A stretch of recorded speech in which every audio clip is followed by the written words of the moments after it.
Teman-teman udah tahu ya dari mata kuliah lain kita akan ada perubahan karena kan kemarin-kemarin juga kita mendengar ya akademik mendengar sebenarnya saya sih nggak ada masalah terserah masalah tugas tiap pertemuan ada supaya gimana tapi aduan dari teman-teman kebanyakan dan itu tuh bukan kebijakan setiap dosen ya itu kebijakan universitas untuk ada tugas setiap pertemuan semester kemarin. Dan mulai semester sekarang tugas hanya diadakan di 2 pertemuan.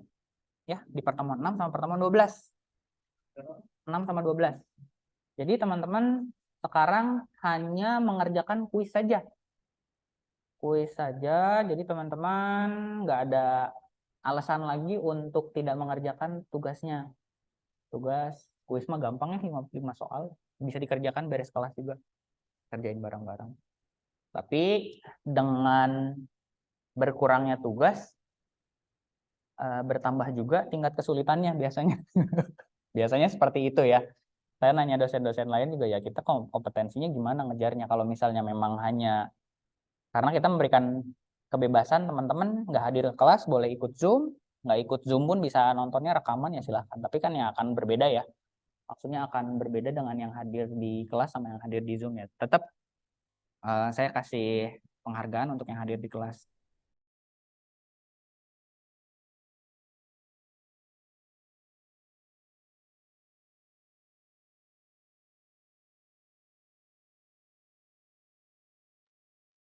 Oke.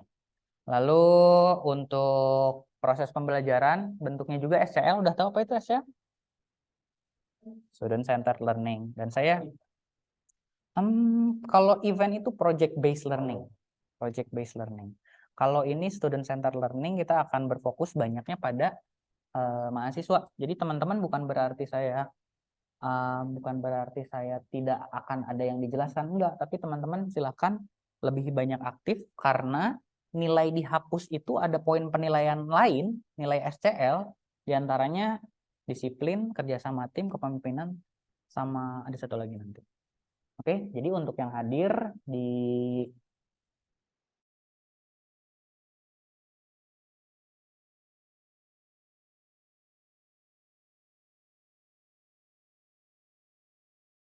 saat diskusi di kelas yang aktif untuk menjawab, aktif untuk diskusi, ada poin kepemimpinan dan kerjasama tim di situ bisa saya cek juga. Ada pertanyaan sampai sini? Menyusul. Untuk tugasnya Bapak? Tugasnya? Di sesi 6 itu udah dikasih tahu Pak? Nanti saat sesi 6 bisa diakses kayak biasa aja. Gampang lah cuman yang harus saya tekankan masalah UTS nih. Nah, ini teman-teman saya penting ngasih tahu ya. Kenapa mata kuliah ini saya tekankan sejak beberapa minggu lalu penting karena saya rasa kalau misalnya materi-materi kemarin saya ngajar komunikasi organisasi, event, teman-teman nggak datang silahkan gitu ya nggak apa-apa. Ya paling konsekuensinya nilainya berkurang atau seperti apa. Tapi untuk materi filsafat komunikasi ini terkait dengan pola pikir teman-teman dan gimana nanti teman-teman menghadapi skripsi. Ya. Sekarang kan udah mulai masuk materi serius nih MPK ya sama Bu Maudi ya, metode penelitian. Nah, di situ berbicara teknis, filsafat berbicara secara pemikiran. Jadi yang membedakan ini yang saya rasakan ya, kalau misalnya mungkin teman-teman belum merasakan tidak apa-apa, cuman saat saya lulus, yang membedakan teman-teman yang lulusan SMA dan lulusan sarjana, minimal sarjana ya, adalah pola pikir. Kalau ilmu semua juga bisa punya akses yang sama deh. Maksudnya dengan keterbukaan informasi ini, semuanya bisa diakses lewat YouTube, bahkan lewat beberapa sosial media yang bersifat mendidik gitu. Tapi secara mahasiswa, teman-teman itu dilatih untuk berpikir secara kritis dan terstruktur. Maksudnya berpikir kritis dan terstruktur ini, makanya tadi saya tanya, saya kasih fenomena yang gampang deh, ban saya bocor, apa yang harus dilakukan? Kan harus analisis dulu. Bocornya kapan? Kalau misalnya bocornya masih ada waktu, ya tinggal tambal. Kalau misalnya dekat sama tempat tambal ban, ya tinggal tambal ban. Itulah proses mengumpulkan data. menggunakan informasi. Latar belakangnya adalah saya pagi-pagi ini ngomongin skripsi ya, katakan kalau misalnya momen tadi pagi dijadikan skripsi, pagi-pagi ini saya harus berangkat karena saya ada kelas dengan tujuan untuk memberikan informasi, dan saya ada kewajiban ini sebagai dosen Universitas Inaba. Masalahnya di mana? Perumusan masalah tuh. 1, ban saya bocor. 2, ban saya bisa diganti gitu kan. Jangan bisa diganti, itu solusi tujuan penelitiannya ya. Nah, apa saja yang harus dituliskan di latar belakang nih di bab 1 biasanya? Apa aja? Ada yang tahu? Pendahuluan ya, bab 1 pendahuluan. 1.1 latar belakang, 1.2 pertanyaan penelitian. 1.1 apa yang harus ditulis? Biar berpikirnya ini. Apa? Profesi. Oke, itu ini ngomongin secara teknis langsung yang tadi ya. Apa lagi?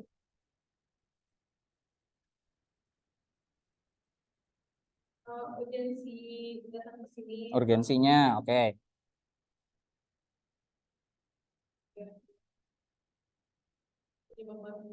Penyebaban bocor. Itu mah udah harus di tahap analisis atau. Oke, jadi di latar belakang teman-teman yang harus diingat adalah Dasein dan Dasolen. Apa itu Dasein dan Dasolen? Harapan dan kenyataan. Coba kasih kasus yang terjadi deh. Sekarang apa? Mario Dandi. Tahu kasus Mario Dandi? Anaknya Ditjen Pajak yang mukulin siapa? David ya. Yang mukulin David. Masalahnya apa? Kenyataannya apa? Dan harapannya seperti apa? Kenyataannya sebagai anak orang kaya, harusnya anak orang kaya dan anak orang yang punya jabatan harusnya dia bisa menjaga sikap dan bla bla bla. Tapi kenyataannya seperti apa? Dia malah bersikap arogan sampai menyebabkan salah seorang anak menjadi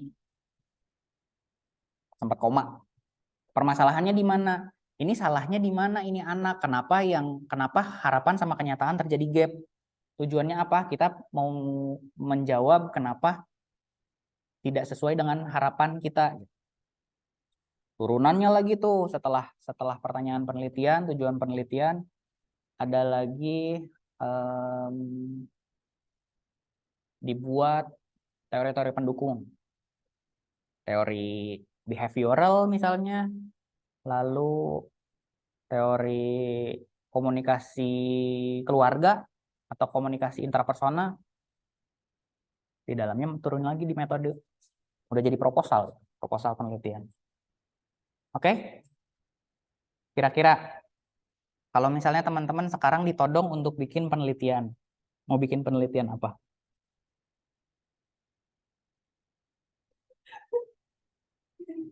Hari kedua puasa ya, langsung sarapannya begini ya. Yang lagi panas sekarang gitu, yang lagi rame diomongin sekarang.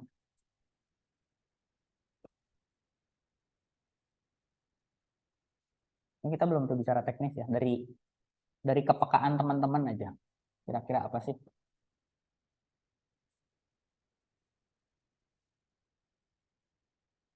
Belum ada kepikiran? Oke. Itulah yang akan jadi UAS teman-teman. Teman-teman akan dipasangkan dua orang. Saya akan membebaskan siapa aja. Tapi teman-teman bikin tulisan, esai, 20 halaman. 20 halaman.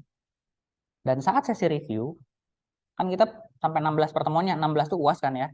Nah, saat 15 itu adalah sidang. Maksudnya sidang, teman-teman mempresentasikan, saya akan tanya-tanya tentang itu, ada revisinya dikumpulkan untuk UAS. Ya. Simulasi sidang. Karena nanti teman-teman ke atas nanti semester 5, semester 6 bisa aja ngambil MBKM dan akhirnya ngelewatin perkuliahan seminar kan. Ini nggak ada ini lagi. Sekarang semester 4 di filsafat komunikasi dan ada MPK juga. Itu yang akan dibuat nanti kita. Kembali lagi ya, kenapa mata kuliah ini penting? Karena teman-teman sekarang bisa konversi nilai.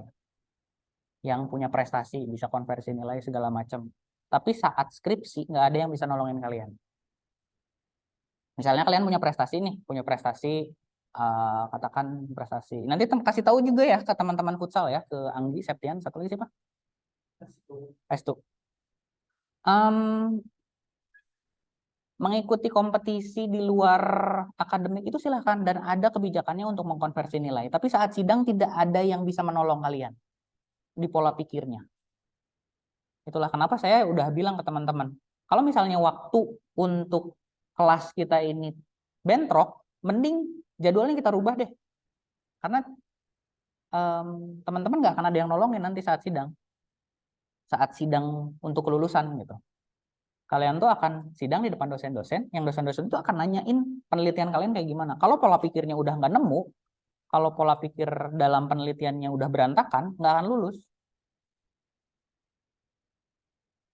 Gitu. Saya dulu pernah setelah lulus kuliah ngelamar kerja ya, di interview. Saya tanya ke teman-teman interview, setegang mau sidang nggak sih? Nggak. Interview kerja tuh. Karena interview kerja nggak ada urusan apa-apa, nggak keterima. Paling buruk apa sih? Nggak keterima. Kalau lulus kuliah, ngebongkar lagi skripsi, tetap harus dikerjain gitu, mau nggak juga. Mau putus kuliah, udah tinggal sidang, enggak kan? Lembar juga, kalian udah berapa tahun kuliah? Nggak kayak gitu pikiran. Iya, udah di ujung gitu kalian. Ya tinggal pilihan aja. Nah kalau misalnya pola pikirnya teman-teman di mata kuliah ini belum nyampe, itu ya nggak akan ada yang nolongin saat saat saat nanti teman-teman sidang tuh. Piala kalian nolongin enggak? Ini saya punya piala, saya nggak akan sidang nggak gitu. Nggak akan ada yang nolongin. Jadi teman-teman silahkan berprestasi di luar non akademik maupun akademik, tapi jangan sampai bukan berarti perkuliahannya tidak mengikuti, ya. Apalagi yang tidak berprestasi. Oke, oke. Saya mau bahas sedikit dulu. Pertanyaannya balik lagi ke yang tadi. Oh tadi udah beres ya masalah untuk kelas ya. Nanti UASnya akan seperti itu. Teman-teman udah ada gambaran. Cari temannya mau sama siapa. Sebisa mungkin cari yang punya perbedaan. Jangan itu aja. Niki sama Rizka gitu ya. Aduh, tadi gitu. Udah diniatin kan? Udah sadai, udah sama anak saya dua-duanya gitu kan.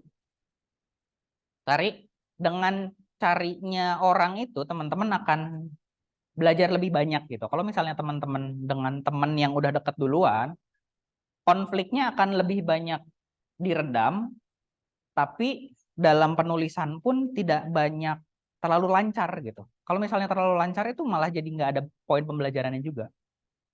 Menurut saya justru kalau misalnya ada konflik, dengan adanya konflik teman-teman akan belajar gitu. Gitu. Sama seperti perusahaan, organisasi.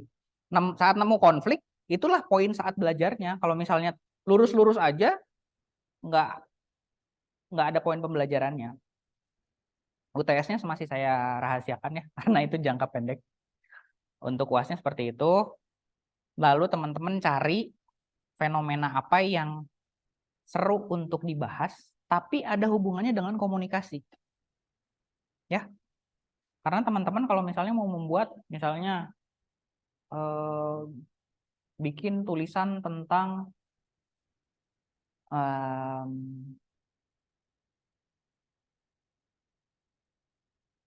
menekan pemanasan global dengan cara mengurangi produktivitas gas rumah kaca gitu kan. Ada komunikasinya nggak? Nggak di situ. Tapi kalau misalnya contoh ya,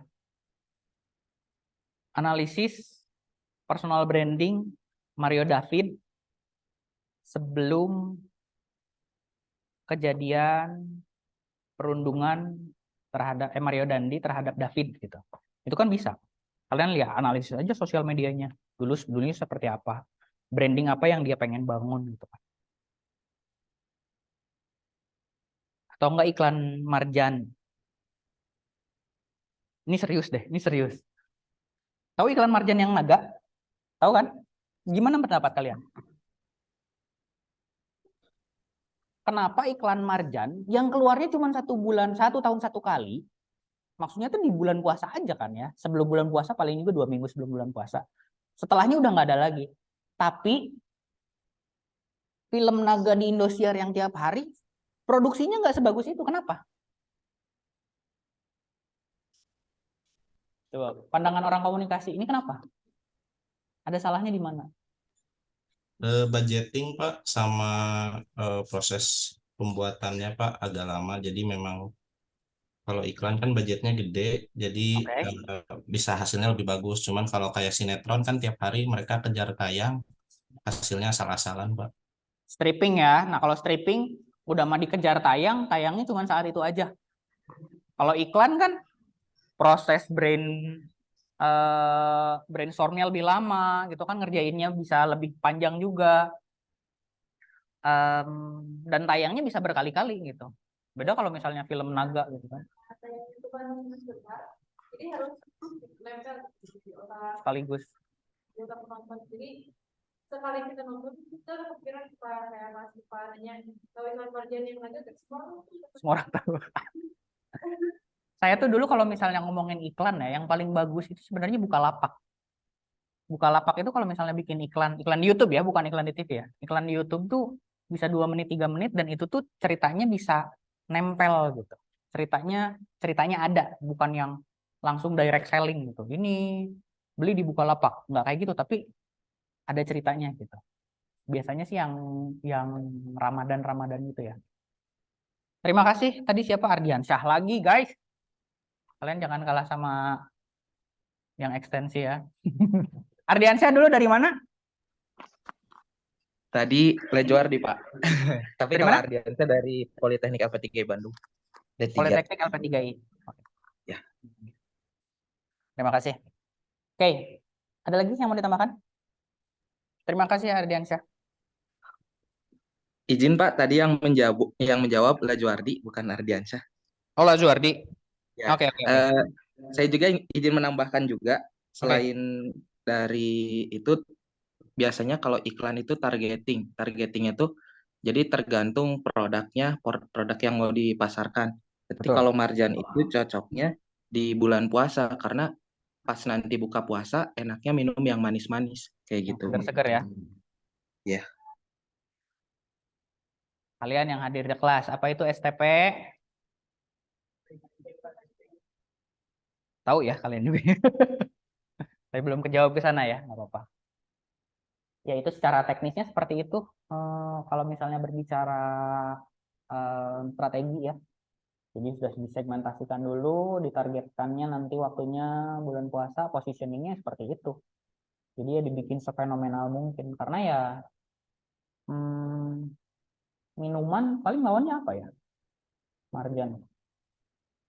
Nutrisari mungkin ya, Nutrisari. Tapi kan nggak segitunya juga. Kalau Nutrisari kan yang ikonik adalah di iklannya kita motong botol ya nggak sih?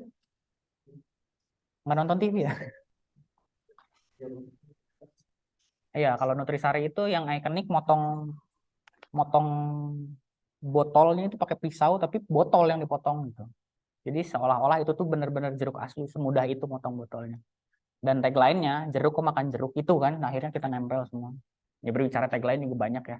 Teh botol juga kan, apapun makanannya minumnya teh botol sosro. Oke, berbicara logika berpikir, ini teman-teman bisa ini ya, bisa lihat di modulnya secara lengkap, karena sebenarnya saya termasuk orang yang tidak terlalu peduli dengan sejarah, tapi melihat sejarah itu untuk dipelajari gitu. Bukan berarti sejarah itu nggak penting ya, karena sejarah itu udah lewat. Mau gimana-gimana juga. Oke, ada Socrates, ada Plato, teman-teman bisa baca di situ. Kita beri ini yang mudah deh.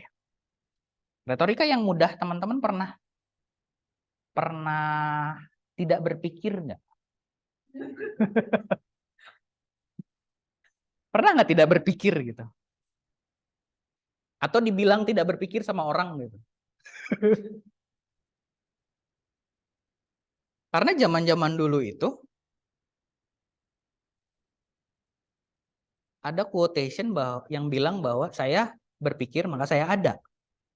Kalau misalnya orang-orang udah tidak bisa berpikir atau tidak mau berpikir, sebenarnya dia itu udah nggak ada eksistensinya. Sekarang ada yang tahu nggak yang teori gravitasi? Lihatnya kan dari buah yang jatuh. Siapa? Dari siapa? Tahu? Isaac Newton. Lihat buah jatuh, dipikirin sama dia tuh kenapa buahnya jatuh ke bawah, nggak ke atas gitu kan? Dipikirin sampai akhirnya nemu jawabannya. Itulah yang namanya filsafat. Teman-teman mempertanyakan sesuatu. Kenapa tadi saya belum rekam dulu? Karena memang banyak dari orang-orang yang mengambil filsafat itu malah jadi sesat berpikir gitu ya. Teman-teman tahu dewa-dewa Yunani? Tahu ya dewa-dewa Yunani? Contohnya siapa? Athena, dewa apa? Zeus, petir. Siapa lagi?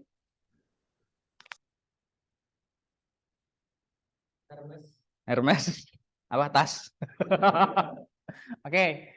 Nah, pada saat itu, di zaman itu, orang-orang menjawab pertanyaan-pertanyaan itu adalah dengan, oh ini mah dewa. Kok ada badai ya? Kok ada petir ya? Oh ada dewa petir. Udah, case close. Kenapa? Karena ilmunya baru sampai situ. Kok ada percintaan ya? Kok ada perasaan seperti ini? Ada dewa cinta siapa? Aphrodite. Athena mah dewa cantikan ya? Ya saya nggak tahu juga detailnya. Tapi itulah yang pada zaman dulu akhirnya bisa menjawab tentang dewa-dewa tuh. Semakin berkembangnya zaman, akhirnya dicari. Ternyata adanya petir itu bukan gara-gara Thor ngamuk, bukan. Ternyata memang di lapisan luarnya bumi itu ada tabrakan, apapun itu namanya, akhirnya menyebabkan kilatan dan menyebabkan gemuruh. Ditemukanlah seperti itu. Jadi, apa yang kita percaya sekarang mungkin akan sebuah lelucon saat di masa depan. Itu pun yang terjadi di masa lalu. Apa sih kamu percaya Athena? Kamu percaya Atlas atau Atlas, dewa bumi? Gempa itu katanya Atlas lagi ngegotong bumi, cangkel dipindah. Dulu tuh kayak gitu, oh percaya. Ternyata gempa itu adalah ada gempa tektonik, ada gempa vulkanik ya. Kalau misalnya vulkanik gempa dari gunung. Kalau tektonik ada tumbukan plate ya. Tumbukan apa plate-nya? Pergeseran lempengan, Kan pada zaman dulu saat dibilang dewa Atlas cangkel udah gitu. Kita nerima itu. Tapi saat sudah ditemukannya ilmu saat ini tuh lempengan loh yang akhirnya membuat gempa, akhirnya ada gemuruh, ada longsoran, bisa sampai ada tsunami. Kan itu proses gitu ya. Zaman dulu kan menjadi sesuatu yang ditertawakan, orang-orang bisa terbang. Pesawat segede-gede apa sekarang aja bisa terbang gitu kan. Ujung ke ujung dunia bisa teleponan, lihat-lihatan, dulu tuh kan masih sesuatu yang keniscayaan, nggak mungkin. Tapi kan sekarang ternyata memang sudah ada teknologinya dan bisa menjawab itu. Sama, pada zaman dulu, zaman Sokrates, zaman filsafat kuno, Sokrates itu dulu yang mengawali bahwa kita tuh harus berpikir nih. Saat ada pertanyaan, kita mencari jawaban. Yang paling mudah adalah pernah ditanyakan nggak pada diri sendiri, kenapa sih kita hidup? Oke. Kita menerapkan student center learning 1, 2, 3, 4, 5, 6, 7. Marcelino bertiga, kamu berdua. Yang lain boleh diskusi ya. Saya kasih waktu 3 menit. Saya mau tanya. Dari setiap kelompok harus kasih jawaban. Apa tujuan hidup? Apa tujuan hidup? Apa tujuan hidup? 3 menit sok. Kamu ngobrol berdua, Marcelino ngobrol bertiga. Kenapa? Terserah. Apa tujuan hidup? Menurut kamu aja, Den, sesampainya pikiran kalian semua. Saya kasih waktu 3 menit ya.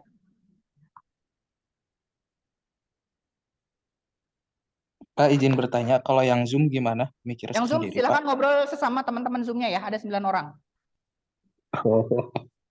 Oke, Pak, makasih.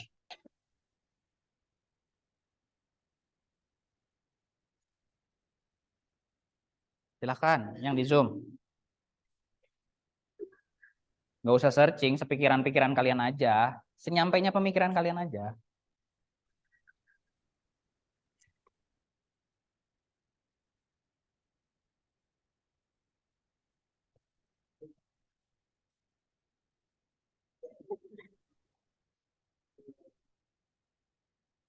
Jangan-jangan kalian pun bingung tujuan hidup ngapain dan nggak tahu selama ini udah umur 20 Jawab, Pak. tahun. Izin jawab, Pak.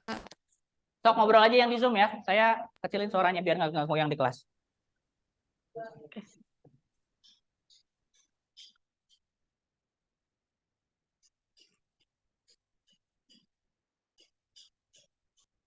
Jadi gimana tujuan hidup kalian, guys?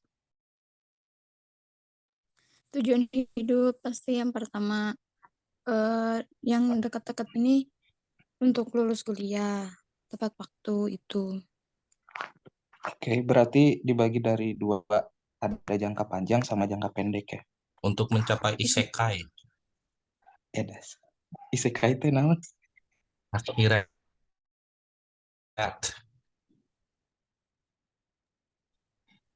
Kira-kira apa lagi yang sekiranya jangka pendek ini? Ini emang dibagi jadi dua ya, jangka pendek, jangka panjang. Bebas sih. Biar nggak bingung aja mungkin. Kalau menurut saya sih sebenarnya manusia itu diciptain menurut pandangan saya dan menurut pandangan Islam ini sampai jauh, menurut saya sejauh ini pemikiran saya bertujuan Menjadi yang pertama ya menjadi khalifah, Ya, pasti beribadah kepada Allah Subhanahu wa taala dan apa berlomba-lomba dalam kebaikan. ya. Itu sih. Itu menurut pemikiran saya sejauh ini, tapi nggak tahu barangkali nanti kan upgrade lagi ya. Jadi pemikiran lebih maju. Bukan hanya sekedar itu, visi gitu ya. Kalau menurut aku, menjadi orang yang berguna bagi semua orang. Kalau menurut aku ya. Bisa itu juga. Ada yang bisa kaitan sama membanggakan atau menaikkan harkat martabat keluarga yang tadinya bisa, kan kita awalnya SMA terus naik ke sarjana, itu juga bisa melihat merubah pandangan masyarakat kalau misalkan di keluarga ini tuh anaknya udah sarjana semua kayak gitu. Mungkin mengangkat derajat keluarga mungkin ya gitu. Naikkan derajat, ditulis dulu lah.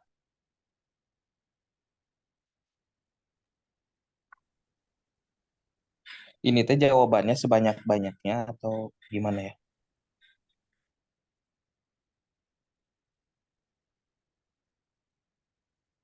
Senyampainya pikiran kita, karena kemungkinan Oh iya. besar semua jawaban benar.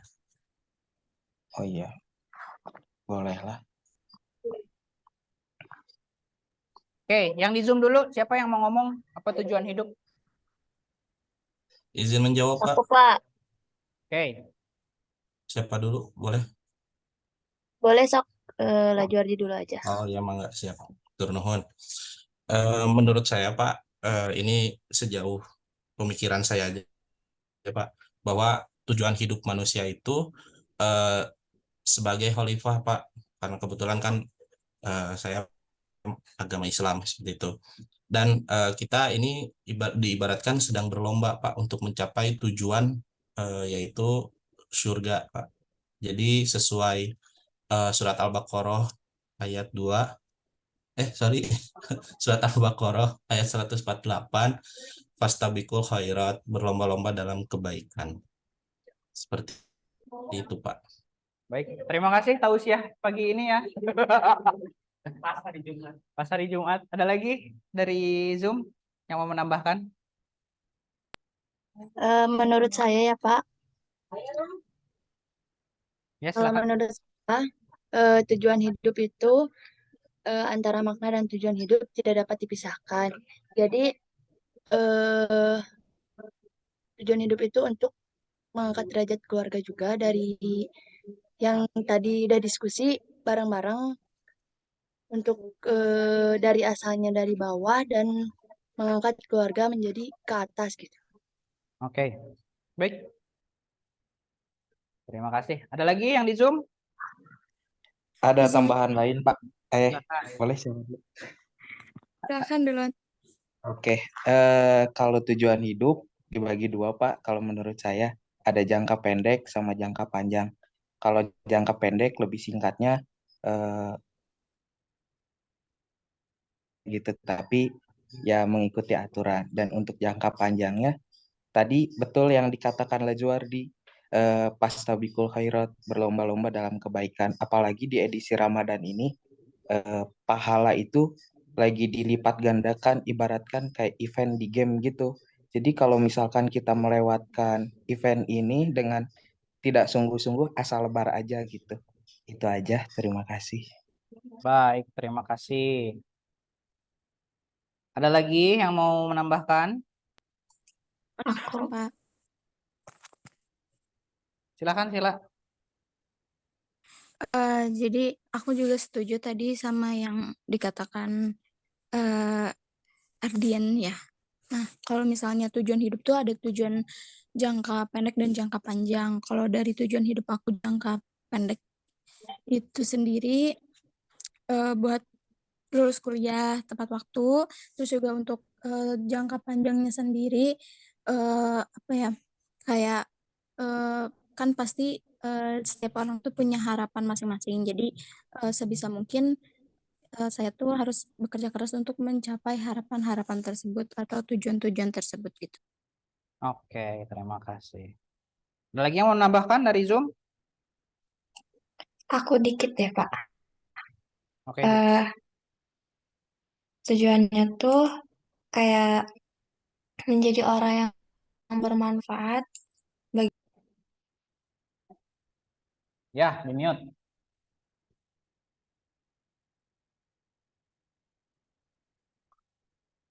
Di mute Anda, hei.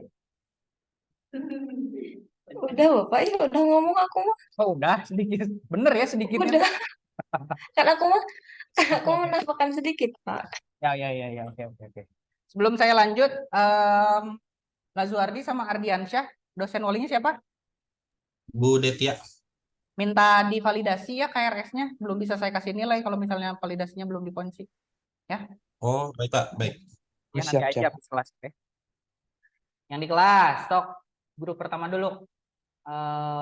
Marcel, Rizka, sama Kalau kita Kansa. beda-beda ya tujuan hidupnya, cuma tujuan hidup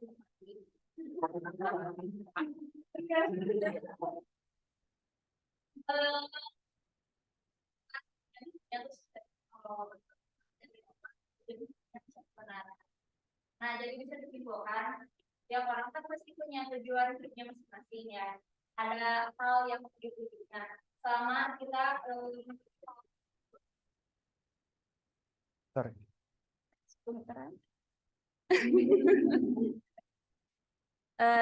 Jadi ada hal yang harus kita tuju gitu di hidup kita, ada hal yang harus kita capai gitu. Dan setiap agar kita bisa menuju tujuan itu ada langkah-langkah sama rencana-rencananya. Contoh kayak aku tujuan tujuan hidupnya buat mati gitu ya. Ya, jadi aku selama aku hidup tuh ada hal-hal yang harus aku lakukan gitu, kayak misalkan dari segi pendidikan aku harus ikut SD, SMP, SMA, terus kuliah, terus dari hal lainnya misalnya finansialnya aku harus apa sih udah direncanain dari orang tua, terus untuk kuliahnya aku harus cari uang sendiri bla bla bla bla gitu. Sama kalau misalkan kayak Kansa tujuan hidupnya untuk sukses. Nah, dia tuh udah ngerencanain gitu hal-halnya apa sih langkah-langkahnya untuk menuju sukses itu gitu. Baik. Tuh, Bang. Terima kasih, terima kasih. Berarti teman-teman boleh dikritisi point of view-nya, point of view apa nih? Point of view sudut pandangnya, paradigmanya berarti paradigma yang percaya bahwa takdir gitu ya hidup tuh emang ujungnya mati gitu kan. Kalau misalnya Rizka, kalau misalnya Kansa pengen sukses, nah sukses itu kan harus dijabarkan lagi ya, suksesnya sukses apa dulu? Sukses kalau misalnya berbicara yang paling umum, sukses dalam hal finansial katakan, ya berarti kan arahnya berusaha untuk mendapatkan itu. Kalau misalnya tadi Rizka, kenapa harus mempersiapkan finansial untuk bisa beli tanah makam? Contoh ya. Ya contoh kalau misalnya nggak punya, iya kalau misalnya nggak punya uang sendiri kan ngerepotin orang yang masih hidup juga gitu kan. Dan ya maksudnya kenapa tadi akhirnya pendidikan gitu kan, pendidikan kan ya mau gimana, mau bagaimanapun, apalagi ilmu yang diamalkan, kalau misalnya Rizka percaya ilmu yang diamalkan kan amalannya akan terus gitu walaupun sudah mati gitu, sama amal jariah gitu kan. Dan doa anak yang soleh kalau punya anak gitu. Kalau misalnya Marcelino tadi bilang cari kebenaran, apa dulu, cari kebenaran apa dulu nih? Kebenaran di jalan hidup, kebenaran tadi kita udah bahas sedikit, kebenaran di agama, apakah kebenaran yang jadi kebenaran bahwa bumi itu bulat atau datar gitu kan, kita nggak tahu juga. Ternyata sekarang kita menertawakan orang-orang flat earth gitu ya, tapi ternyata kalau misalnya ternyata beneran datar setelah ditemukan teknologi, ya akhirnya kita yang malu. Atau ternyata bentuknya donat, mungkin ya seperti itu. Tapi yang jadi salah adalah ngomongin flat earth dikit ya, saya senang kalau misalnya ngobrol sama orang ketemu yang flat earth society gitu. Jadi yang dicari bukan kebenaran tapi pembenaran. Apa bedanya? Kalau kebenaran yang mencari data-data yang bisa mendukung dia secara benar, tapi kalau misalnya pembenaran, dia mencari-cari alasan agar dia benar gitu, merasa benar gitu, merasa benar, dan benar kebenaran tuh ya berbeda gitu ya. Ya untuk sekarang kebenaran pun relatif gitu, nggak selalunya yang sekarang benar akan selalunya benar gitu. Sama yang baik juga mungkin akan ada jeleknya, dan yang jelek nggak akan selalu jelek. Silakan Niki dan Cindy. Cindy dulu. Kalau dari aku sama Niki, apa tadi namanya sedikit dari Rizka juga, bahwasanya sebenarnya memang manusia itu hidup, garis finishnya adalah kematian. Tapi untuk menghadapi kematian itu kita perlu beberapa hal, seperti contoh kayak amal ibadah kita selama di dunia itu seperti apa gitu. Karena ya namanya hidup, kita kan nggak tahu, walaupun di awal sebelum kita lahir itu sudah diberitahu bahwasanya alur kehidupan manusia itu seperti ini, tapi ketika kita dewasa, ketika kita udah gede, tidak sesuai dengan kenyataan gitu. Terus kalau misalnya aku sama Niki lebih ke untuk apa sih tujuan hidup kita, itu adalah untuk diri kita sendiri.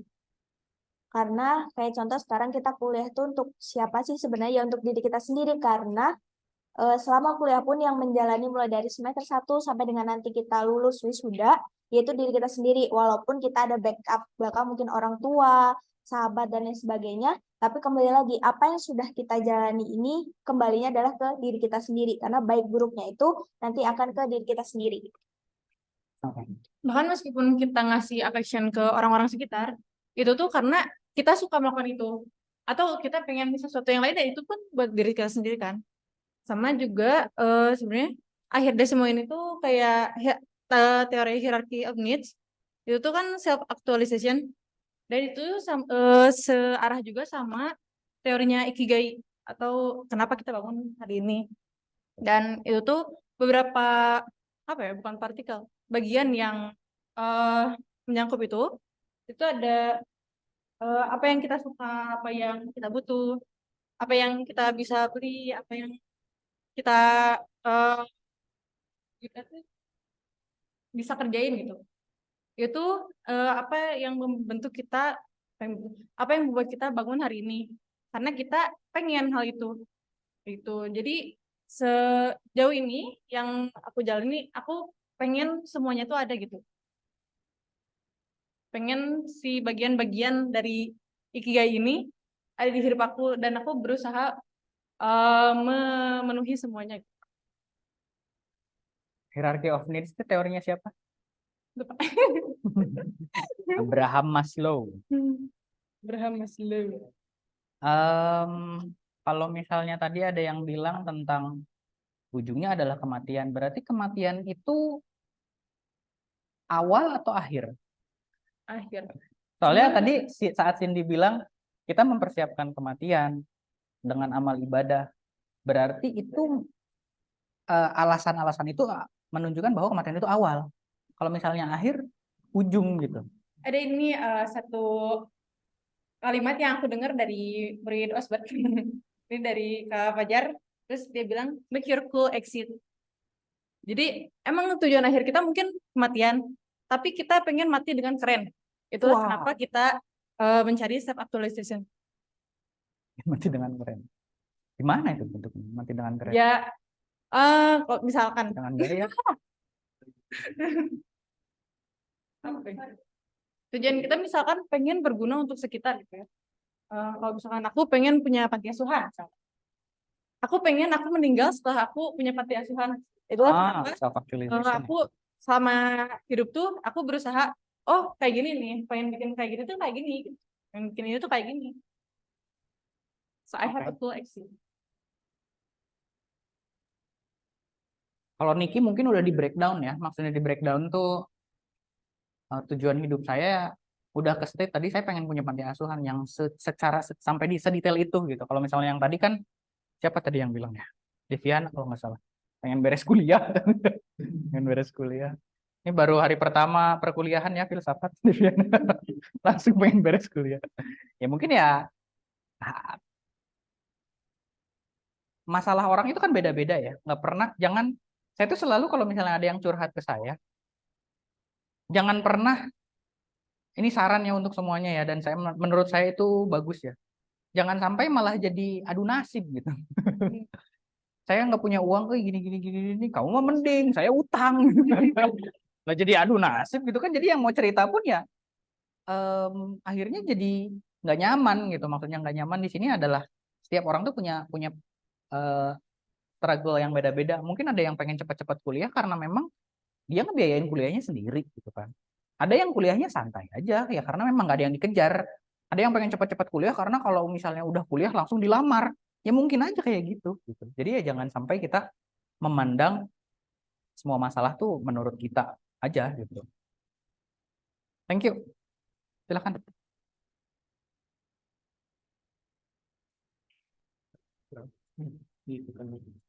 Oke, awalnya tuh kita diskusi tujuan hidup tuh untuk menggapai sesuatu. Tapi kan kalau misalnya menggapai sesuatu itu terlalu terlalu luas. Misal ada yang ingin sukses atau ada yang ingin mencapai kebahagiaan, ada yang pengen berpangkat tinggi, itu kan berbeda-beda gitu. Jadi kita melihat dari sudut pandang agama kalau tujuan awal manusia itu kan diciptakan untuk beribadah kepada Allah. Jadi tujuan hidup kita itu untuk beribadah. Jadi setelah kita beribadah, kita menikmati apa yang telah kita capai di dunia, yaitu ibadah kita. Jadi menikmati hasil ibadah kita di akhirat. Udah. Begitupun bekerja itu masuknya ibadah ya. Seperti itu. Kerja dapat uang ibadah, berguna bagi orang ibadah. Baik. Kalau misalnya barusan point of view-nya apa? Udah jelas point of view-nya agama ya. Dan bisa lebih spesifik. Saya nggak tahu ya karena saya pun di Islam. Kalau misalnya yang barusan itu ya point of view orang Islam gitu. Alasan orang hidup sebagai orang Islam itu ya untuk beribadah dan mengikuti arahannya dan menjauhi larangannya gitu kan. Seperti itu. Tidak ada yang salah ya. Tadi juga saya bilang dan teman-teman bisa di breakdown tujuan hidupnya mau akan seperti apa.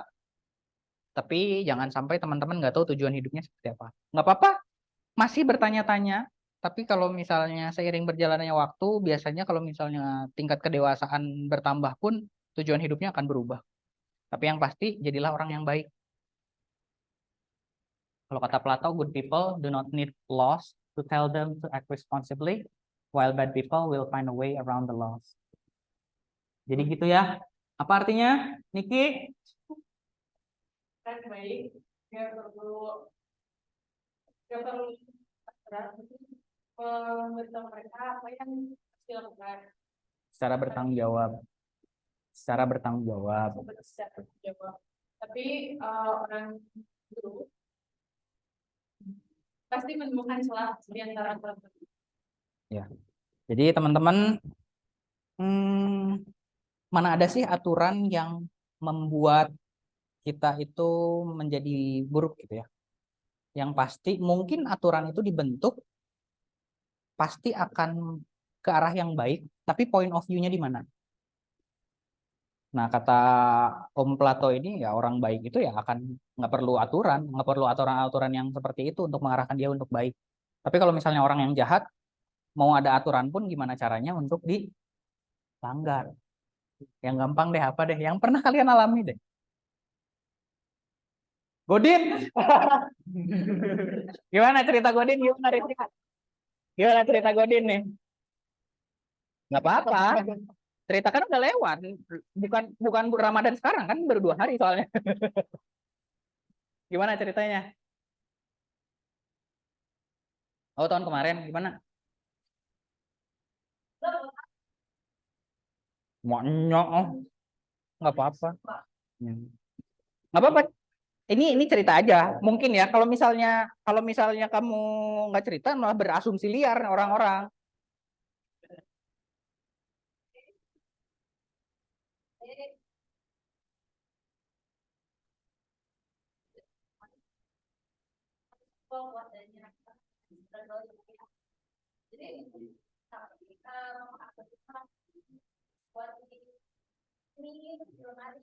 Oke.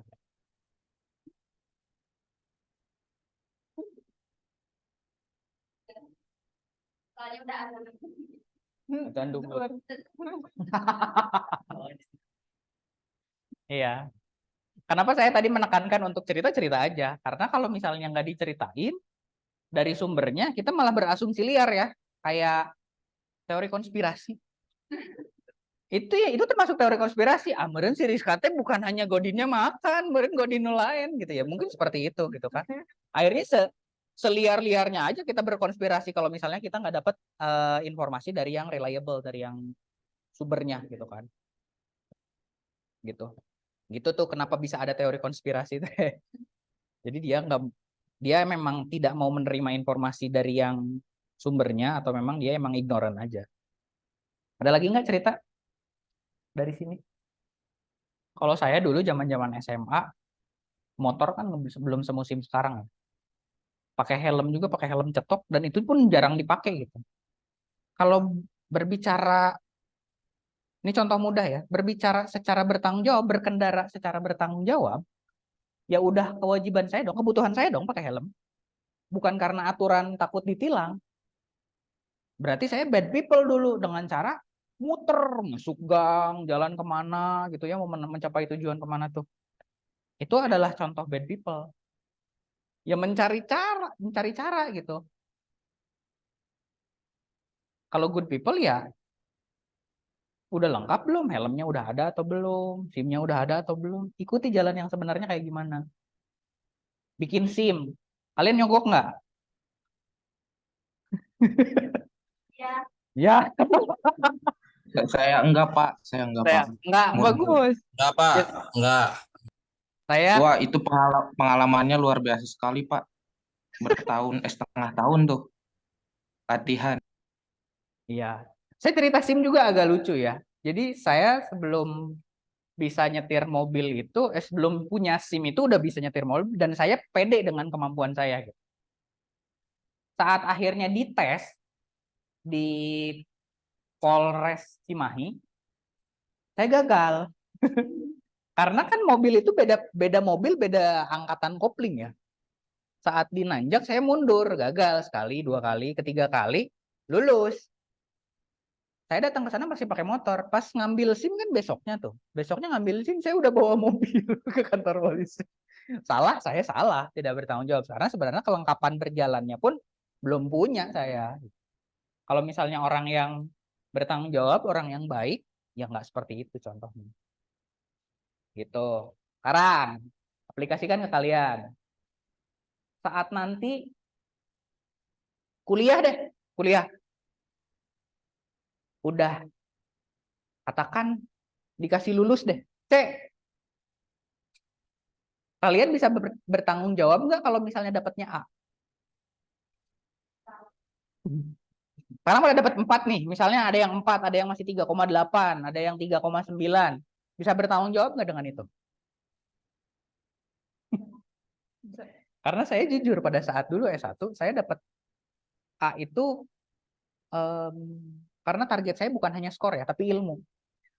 Teman-teman tahu saya ngajar bahasa Inggris ya, bahkan di universitas pun saya ngajar di universitas gitu untuk bahasa Inggris. Tapi saya kuliah ngulang kelas bahasa Inggris 3 kali. Bukan karena sayanya nggak bisa, tapi saya merasa lebih bisa dari dosen saya. Iya, pada saat itu saya bilang, oh enggak, ini harusnya kayak gini. Tapi kan ya saya sekarang posisinya sebagai dosen juga. Bukan, dosen itu tidak selalunya benar loh. Tidak selalunya benar. Yang punya batasan juga gitu. Nah, tapi yang saya pelajari pada saat itu adalah arogansi. Saya nggak boleh kayak gitu sebagai mahasiswa. Siapa ya? Entah ini di kelas kalian atau di kelas semester 1 ya. Ada yang minta nilai besar. Saya bilang, oke, saya akan tes kamu secara lisan. Anda lulus, saya kasih nilai besar. Anda nggak pernah masuk kuliah kan? Saya tahu. Karena orang-orangnya tuh muka-mukanya dan nama-namanya saya saat masuk kuliah, saya absen kan. Langsung saya input nilainya untuk tugas pada saat itu. Saya tahu ini nggak pernah masuk kuliah. Karena nilainya nilai manual dari periksa tugas. Nggak mau. Ya kenapa nggak mau kalau misalnya memang merasa Anda worth untuk dapat nilai A gitu. Ya sama, di mata kuliah manapun teman-teman, saya emang nggak memandang teman-teman dekat sama saya kalau misalnya saya merasa dia tidak sanggup untuk bertanggung jawab dengan nilai A, nggak akan saya kasih. Marcelino nggak lulus. Saya bilang Marcelino, kamu nggak bisa lulus. Saya harus bilang, Anda punya masalah dengan kuliah Anda, bukan berarti saya benci dengan Anda. Enggak, ini hanya hubungan profesional antara dosen dengan mahasiswa. Dan itu bukan akhir dari segalanya. Ambil lagi semester depan. Saya juga ngalamin kok mata kuliah yang nggak lulus zaman S1. Dan nggak apa-apa itu tuh. Dan saya lulus-lulus aja sekarang. Jadi dosen malah. Gitu ya. Jadi teman-teman jangan sampai ngerasanya harus selalu lulus apalagi dengan nilai besar. Enggak. Enggak salah kok nggak lulus itu. Dapat C pun ya mungkin dosen melihatnya seperti itu. Dan kita pun terbuka kalau misalnya teman-teman, saya kayaknya lebih baik deh Pak dari dapat nilai C, lebih baik minimal dapat B lah gitu. Ya silahkan. Ya tinggal datangin aja, dosen-dosen di sini kan terbuka. Kalau cara saya ya udah caranya lisan. Gitu. Karena saat sidang kan ya Anda menulis tapi kan sidang nggak ditanya langsung jawab dulu mikir dulu nggak, tapi langsung lisan saat sidang kan. Gitu. Teman-teman bisa dibaca ya. Ada filsafat Renaissance, rasionalisme. Ini juga sama seperti ini. Beberapa buku harus dicicipi, beberapa harus ditelan, dan beberapa lagi dikunyah dan dicerna. Coba ada yang bisa menginterpretasikan apa kata-kata, apa kalimat ini.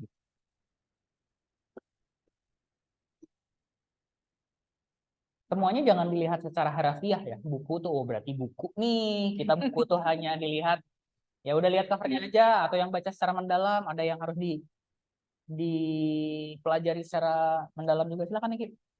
Itu bisa kayak kejadian, bisa kayak apapun ya, segala sesuatu hal. Tapi beberapa hal tuh bisa kayak cuma tahu aja gitu, tahu aja cukup. Beberapa harus, emang itu tuh harus kita sampai nempel gitu di otak tuh. Kayak misalkan cara bertindak baik dan cara bertindak untuk bertanggung jawab kayak gitu. Tapi beberapa lagi mungkin ada yang agak susah, misal kayak filsafat ini ya, harus harus dicerna dulu gitu, harus kunyah dulu, kita harus membreakdown semuanya, baru bisa dicerna dan ditelan. Oke. Coba kasih contoh. Hmm,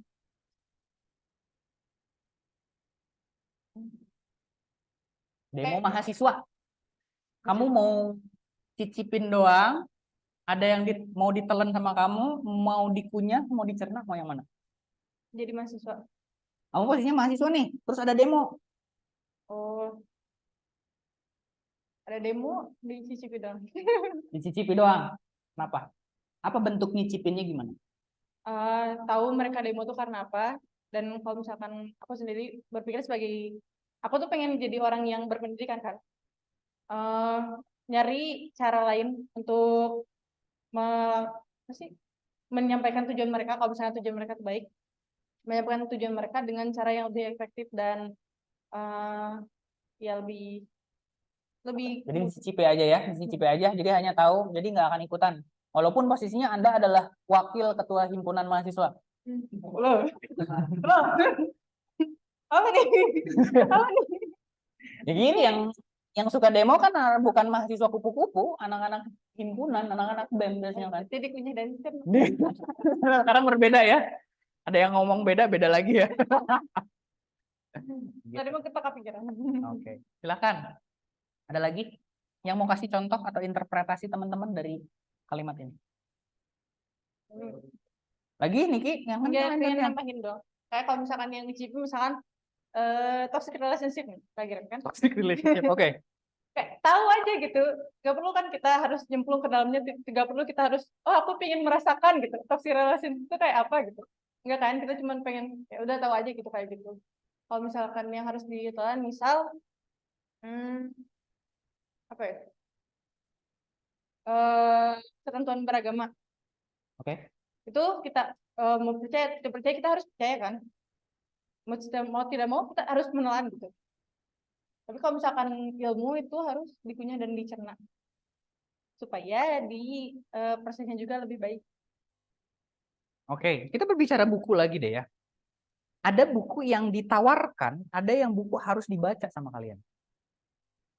Begitu pula dengan relationship. Ada tadi relationship itu ada yang tahu karena ditawarkan, hanya tahu secara informasi. Ada yang kamu terjebak di dalam toxic relationship itu, padahal kamu tuh nggak pengen. Terpaksa menelan. Ya terpaksa menelan gitu. Sama kayak buku-buku komunikasi. Saat saya tawarkan, apakah teman-teman bisa menolak? Enggak, teman-teman harus makan buku itu. Itu adalah konsekuensi kalian sebagai mahasiswa ilmu komunikasi. Saat saya kasih buku astronomi, Pak Andika kasih buku astronomi ke kalian. Pak Andika senang astronomi, katakan. Mau ditelan nggak sama kalian? Terserah. Mau ditelan-telan, tapi nggak ada kewajiban untuk kalian untuk menelan dan mengunyah dan dicerna. Nggak ada. Kalian bisa tolak. Buku-buku manajemen keuangan banyak tuh di perpus. Atau kalian pernah ke perpus atau enggak ya? Ke perpus. Kalian bisa tolak. Karena itu buku yang hanya ditawarkan kepada kalian. Beda lagi kalau misalnya saya kasih buku Erwin Pace komunikasi organisasi. Mau nggak mau harus dimakan sama anak semester 2 sekarang. Harus dimakan. Saya kemarin kita ada ini ya, ada di kampus itu ada kebijakan modul itu minimal 15 halaman. Jadi kalau misalnya kalian melihat modul itu banyak, ya kita yang bikinnya pun pusing sebenarnya. Apalagi kemarin mata kuliah manajemen event, referensinya tuh kurang dan akhirnya saya sekarang memutuskan untuk udah saya bikin buku aja lah ini. Udah bikin susah-susah gitu, referensi kurang, mending jelas-jelas saya bikinin buku aja. Itu adalah proses berpikir juga gitu ya. Biar bisa lebih bermanfaat. Ngomongin buku. Ada lagi yang mau menginterpretasikan ini? Dan contohnya?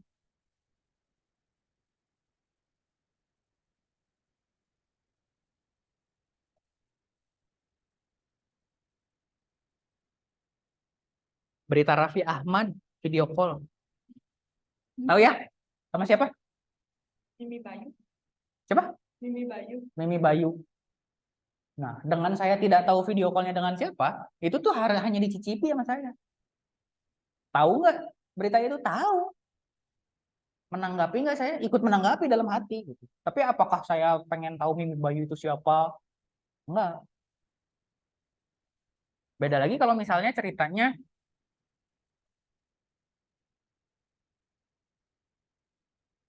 Pilpres. Tahun depan akan rame nih ya. Kita akan terbelah lagi nih.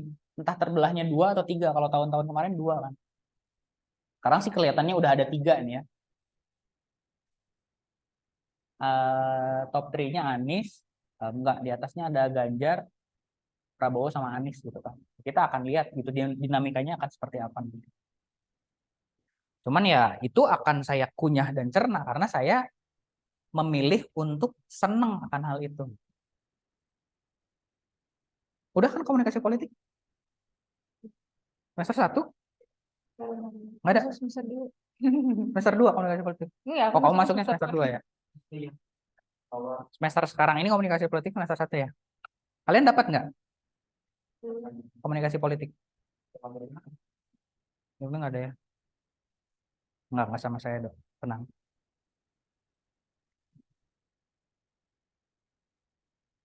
Ada lagi yang di Zoom? Baik, teman-teman ya silahkan menginterpretasikan sendiri ya. Beberapa buku harus dicicipi, ada yang harus ditelan, dan beberapa lagi harus dikenyah dan dicerna.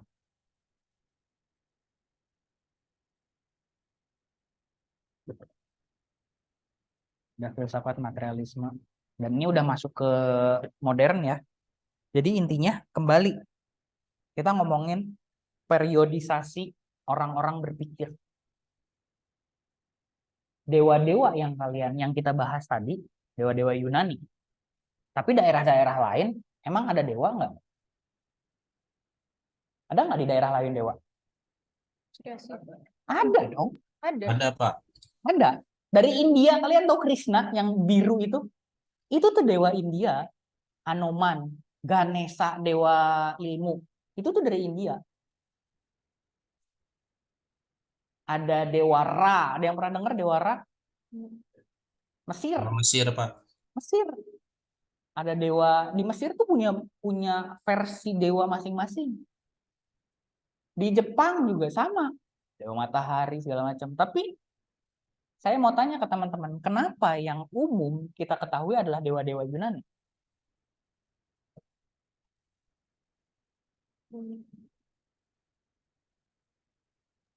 Karena yang paling tua, Pak, dipercayai dan masih banyak juga mungkin sampai sekarang yang mempercayai dewa Yunani.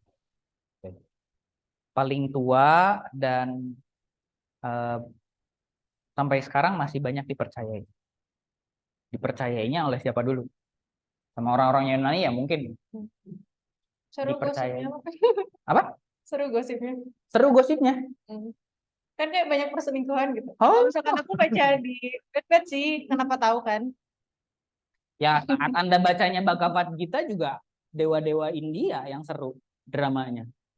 Dewa Hindia juga nonton. Nonton kan ya, sebenarnya kalau misalnya berbicara seru ya gimana selera ya kalau misalnya gitu. Nggak ada yang salah ya, kembali ya, tadi siapa yang jawab? Ardiansyah ya? Saya, Pak, Lazuardi. Oh, Lazuardi ya, sorry. Oke. Saya sih melihatnya ya, banyak faktor kenapa dewa-dewa Yunani itu kan erat kaitannya dengan Eropa ya. Karena Eropa itu memang menjelajah seluruh bumi. Jadi informasinya lebih banyak tersebar. Teman-teman boleh nggak sependapat sama saya ya? Kebayang nggak kalau misalnya yang senang menjelajah itu orang India? Bahasa internasionalnya bukan bahasa Inggris. Bahasa India katakan. Sampai modern ya, bukan pada saat zaman-zaman dulu, zaman-zaman sebelum revolusi industri ya. Pilihannya kan kalau misalnya dulu yang menang ke arah Perancis ya bahasa internasionalnya akan jadi Perancis gitu kan. Dan yang menguasai media pada saat itu Barat gitu. Sejarah juga ditulis oleh yang pemenang kan. Sekarang kenapa kita nggak kita dominan Indonesia, dominannya orang Islam, bukan orang Hindu Buddha. Padahal yang duluan masuk kan Hindu Buddha. Samudra Pasai udah kesini-sininya dari Aceh masuk. Kenapa bukan Kristen yang dominan? Padahal Portugis lebih dahulu datang. Portugis, Spanyol, Inggris, Belanda. Kalau misalnya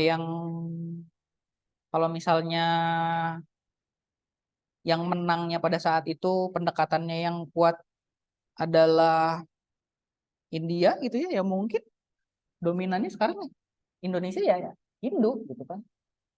Yang kuatnya dari Genghis Khan ya mungkin Buddha gitu. Sriwijaya dulu masih Buddha kan. Sriwijaya kan gede pisan dulu. Tapi kan kerajaan Islam itu kan MLM ya. Maksudnya mereka tuh berdagang gitu kan, berdagang. Akhirnya pendekatan yang efektif gitu dan akhirnya bisa beragama Islam gitu, dominannya di Indonesia. Seperti itu. Jadi begitu teman-teman periodisasinya. Jadi tidak pernah ada yang salah ya kalau misalnya di mata kuliah ini. Hanya mungkin point of view-nya aja yang berbeda. Kalau misalnya diaplikasikan gitu ya, dulu 2019 pemilu presiden, saya tuh udah paling males debat sama pendukung yang mendukung tapi tidak mau menerima atau terbuka berdebat gitu.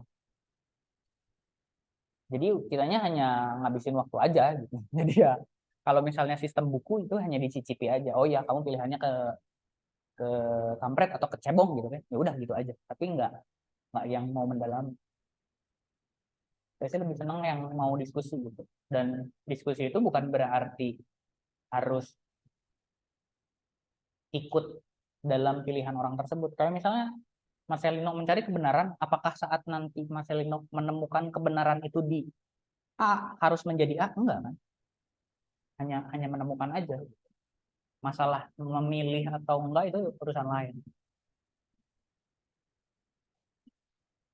Kembali juga tadi tujuan hidup, kalau misalnya tahu Coki Pardede kalau misalnya ditanya tujuan hidup, apakah dia akan menjawab saya hidup untuk beribadah? Tidak dong. Tidak akan menjawab seperti itu Coki Pardede kan. Ya, hidup adalah proses natural aja. Orang hidup, bertahan hidup, mati ya udah itu beres gitu. Tujuan dia hidup adalah bertahan hidup. Ya dia bekerja, dapat uang, menghidupi kehidupannya, apa yang dia pengen, beres. Sampai sini ada yang mau ditanyakan?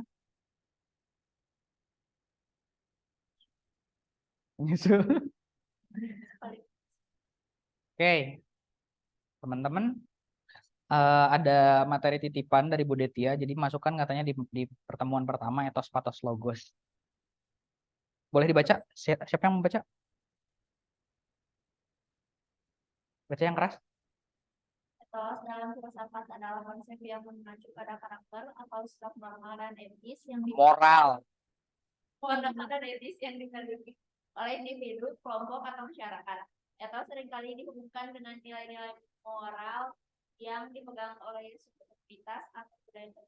Oke, pernah dengar yang namanya etik? Nah, itulah secara akarnya etos di situ. Kan, Sa? Etos dalam filsafat komunikasi.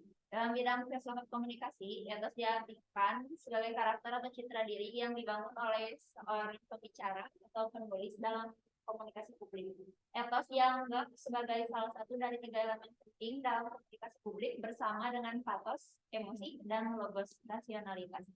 Menurut Aristoteles, pembangunan etos dilakukan melalui 3 cara, yaitu persepsi moralitas atau karakter moral yang baik, 2, pengetahuan atau keahlian yang meyakinkan, 3, kredibilitas atau kepercayaan yang sudah dibangun. Oke, contoh. Ada yang bisa kasih contoh nggak dari Aristoteles? Etos dalam filsafat komunikasi. Saya. Persepsi, moralitas, atau karakter moral yang baik. Pernah nggak saya ngajar pakai celana pendek? Kayak sandal jepit. Itu terkait dengan etos dari komunikator. Pengetahuan atau keahlian yang meyakinkan. Teman-teman pernah ketemu nggak dengan dosen yang ini dosen ngomong naon sih?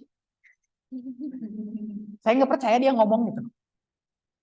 Ya kalau misalnya Anda menemukan dosen yang seperti itu, berarti dosen itu atau orang tersebut gitu ya, jangan berbicara sebagai dosen ya, atau orang tersebut ya tidak sampai di pengetahuan dan keahliannya. Ini terkait juga dengan yang ketiga, kredibilitas.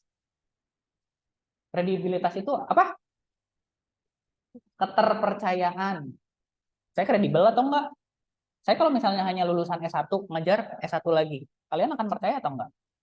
Anda ilmunya tidak lebih tinggi. Makanya itu persyaratan untuk jadi dosen minimal S2 kan. Dan sebisa mungkin naik jadi S3. Itu contohnya ya dalam filsafat komunikasi yang masuknya etos. Ada juga patos. Coba tunjuk satu orang Rizka buat baca. Patos adalah salah satu dari 3 unsur retorika dalam filsafat yang berkaitan dengan emosi dan perasaan. Patos sering digunakan dalam berbicara atau menulis untuk mempengaruhi emosi atau perasaan pendengar atau pembaca. Oke, sekarang dalam filsafat komunikasi. Dalam filsafat komunikasi, patos merujuk pada kemampuan untuk mempengaruhi emosi, perasaan, dan sikap orang lain melalui komunikasi. Patos digunakan untuk menciptakan suasana hati yang dapat mempengaruhi orang lain untuk melakukan tindakan tertentu atau menerima gagasan tertentu. Patos juga digunakan untuk membuat audiens merasa terhubung dengan pembicara atau pesan yang disampaikan. Teman-teman masih ingat nggak tadi saat saya ngomongin tentang relationship, toxic relationship? Karena itu adalah yang teman-teman hadapi sekarang. Saya di umur kalian, saya merasa pada saat itu mikirannya adalah wah modusin cewek, wah deket sama lawan jenis gitu kan. Itu yang akan relate dengan pelajaran-pelajaran yang kita pelajari secara berpikir gitu. Gimana saya bisa menjembatani, bisa build the bridge buat teman-teman relate nih dengan materi ini. Saat saya menakuti kalian, contoh ya, di awal tadi perkuliahan. Kalian nggak akan ada yang bisa nolongin nanti kalau misalnya logika berpikirnya nggak jalan secara filsafat. Emosi kalian itu sedang dibentuk oleh saya bahwa ini tuh penting. Bukan berarti yang lain nggak penting ya. Saya udah bilang di highlight. Bahkan di materi kuliah, mata kuliah yang saya ajarkan pun, saya membebaskan kalian. Sok silahkan nggak akan masuk. Tapi kalau misalnya di mata kuliah ini, harus nyampe materinya.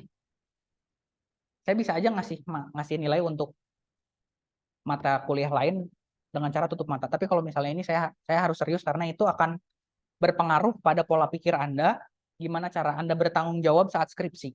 Itu adalah emosi yang saya bangun. Itu bentuk dari patos. Ya? Tunjuk satu orang.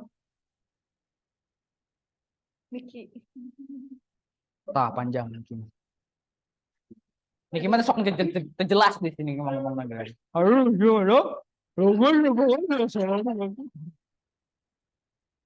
Logos merupakan salah satu konsep penting dalam filsafat yang memiliki arti berbagai hal, tergantung dari konteks dan pemakaiannya. Secara umum, logos mengacu pada kata atau bahasa yang digunakan untuk mengungkapkan pemikiran dan ide-ide, serta untuk membangun argumen-argumen dan berbicara secara logis dan rasional.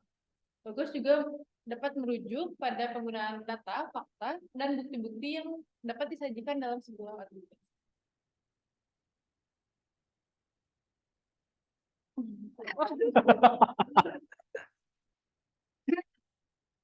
Logos dalam filsafat komunikasi.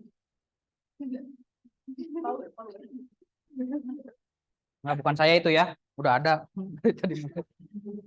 Dalam filsafat komunikasi, logos dapat diartikan sebagai penggunaan argumen dan logika yang rasional dan jelas dalam proses komunikasi. Logos dapat digunakan untuk membangun keyakinan dan pemahaman pada penerima pesan. Contoh penggunaan logos dalam komunikasi adalah ketika seseorang menggunakan data dan fakta untuk mendukung argumen atau pandangan yang disampaikan. Misalnya, seorang presenter dalam suatu seminar menggunakan data statistik dan studi ilmiah untuk mendukung klaim atau argumen yang disampaikan dalam presentasinya. Dalam hal ini, penggunaan logos membantu membangun kredibilitas dan keyakinan pada peserta seminar terhadap informasi yang disampaikan. Oke. Coba sekitar 1,5 jam nih saya dari tadi ya perkuliahan. Kira-kira bentuk logos yang saya lakukan selama perkuliahan tadi apa? Atau saya udah kasih contoh. Patos sudah saya kasih contoh. Logosnya tadi saya apa?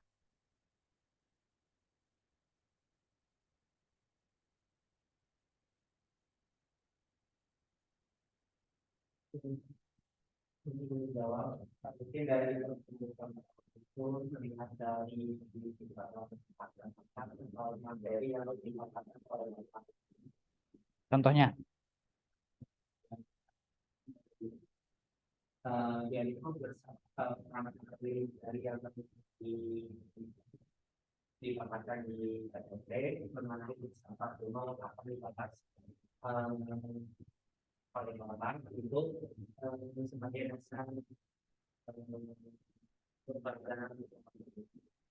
Oke. Ada lagi? Niki? Kalau oh ini tadi kan untuk bilang kalau misalnya bersama tuh gak ada yang kesalahan dan Bapak tuh menunjukkan itu dengan tidak menyalahkan siapapun dan kenapa tidak menyalahkan siapapun. Oke. Ada lagi? Berbicara kata-kata, saya selalu berhenti kalau misalnya menemukan kata-kata yang menurut saya terlalu berat untuk kalian atau baru didengarkan. Seperti contoh tadi apa? Kredibilitas. Saya make sure teman-teman harus tahu dulu itu.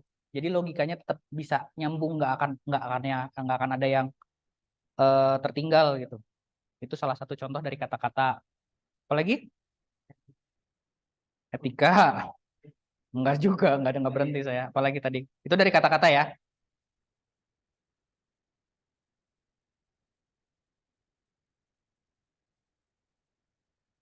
Tadi saya pakai penggunaan data nggak? Fakta atau bukti yang disajikan dalam sebuah argumen. Contohnya yang mana? Ini untuk make sure teman-teman merhatiin. Pakai Pak. Contohnya apa? Tadi yang waktu bahas ini Pak, Bapak memberikan apa? Fakta bahwa 2 tahun kemarin, saat pemilihan kemarin Indonesia menjadi terbelah dua Pak, kayak gitu. Oke. Kalau bahasa ilmiahnya apa? Polarisasi. Pernah dengar? Ya, perbedaan gitu. Polarisasi. Oh, sampai gravitasi. Gravitasi. Hukum gravitasi. Siapa tadi saya nanya? Niki, Rizka yang jawab kan. Oke, terima kasih. Mungkin segitu dulu materi pertemuan pertama. Sorry. Ada yang mau ditanyakan? Menyusul. Oke, dari hari ini teman-teman silahkan di list temannya mau sama siapa. Oke, lalu ajukan judulnya. Judulnya harus yang sifatnya spesifik.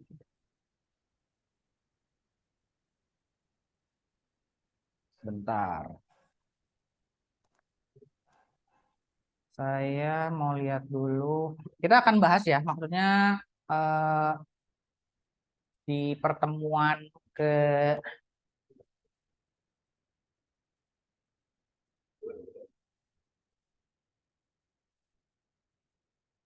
pertemuan setelah UTS itu udah pure kita langsung diskusi. Jadi pertemuan setelah UTS itu akan lebih ke aplikasi filsafatnya. Jadi bukan ngomongin lagi teori.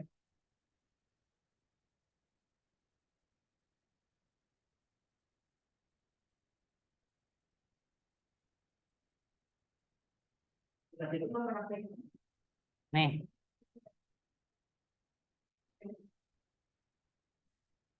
Salah.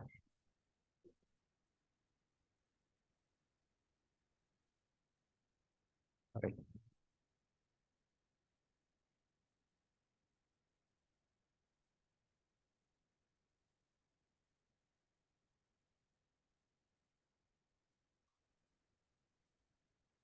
Ini materinya ya, nanti sesi rekaman ada konsep self dan gitu-gitu. Baca nggak? Dari kamu. Nih, di sesi 14 sama 15 nanti akan ada sidang ya. Nah, sekarang kita tentukan aja dulu mau yang mana nih antara nomor 9 sampai nomor 13. Fokusnya. Filsafat teknologi dan komunikasi, filsafat gender dan komunikasi, filsafat interaksi sosial dan komunikasi, filsafat media dan komunikasi.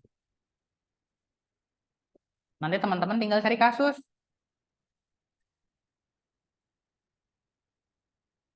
Kalau secara global, teknologi dan gender ini ramai, tapi secara prodi yang paling masuk itu 11 sampai 13. Dan ini bisa saja nanti kalian jadikan bahan untuk skripsi.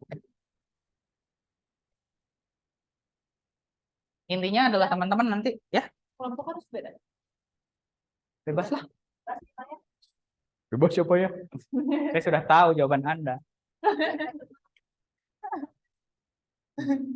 Nggak punya teman.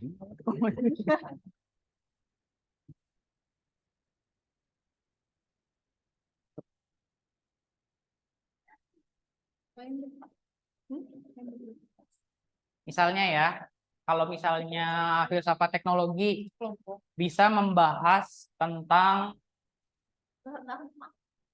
personal branding melalui sosial media. Contoh, personal branding melalui sosial media. Kalau misalnya gender, gender nih sebenarnya seru, tapi ya Yang mana, Pak? banyak ininya, banyak perbedaan point of view aja. Interaksi sosial sama media. Media sih yang paling relate kalau misalnya teman-teman pengen diangkat itu menjadi skripsi.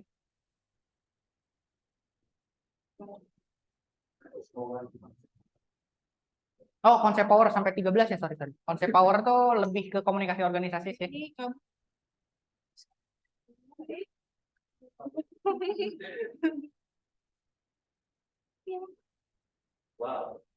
Langsung di list aja di grup ya. Oke, teman-teman, ada yang mau ditanyakan? Izin bertanya, Pak. Silahkan, Azuardi. Untuk tugasnya itu nanti berapa variabel? Biasanya untuk komunikasi itu satu variabel.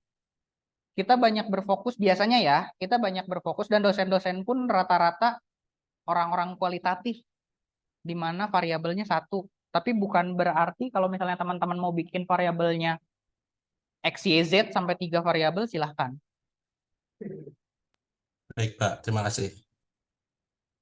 Lazuardi ini juga ya? Ekstensi juga ya? Iya, Pak. Betul, Pak. Dari mana? Sama Ardian, Pak. Oh, Dari teman. Politeknik LP3I Bandung. Oh iya, oke.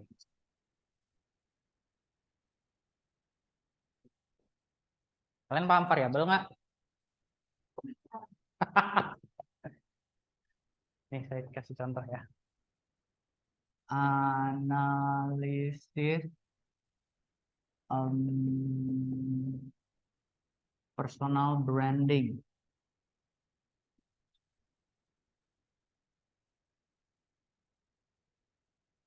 Branding anggota DPR RI melalui Instagram.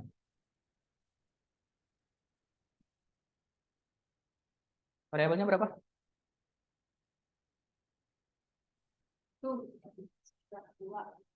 Dua. Yang mana?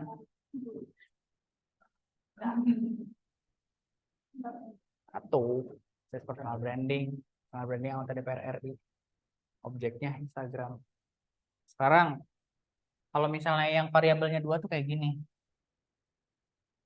Pengaruh.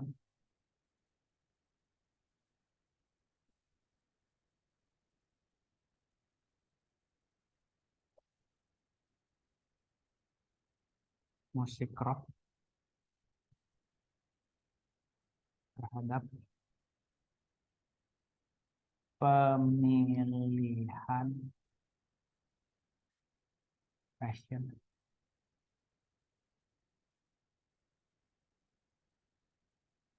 Mahasiswa. Variabelnya 2. Model musik rock X terhadap pemilihan fashion mahasiswa. Y. Jadi ada 2 variabel. Kalau yang ekstensi mungkin udah belajar ya penelitian, metode penelitian, jadi udah paham. Kalau teman-teman kan baru semester ini ya.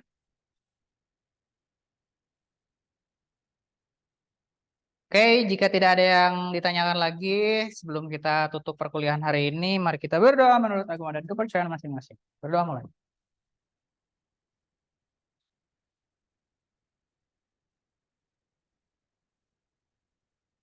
Terima kasih. Assalamualaikum warahmatullahi wabarakatuh. Waalaikumsalam warahmatullahi wabarakatuh.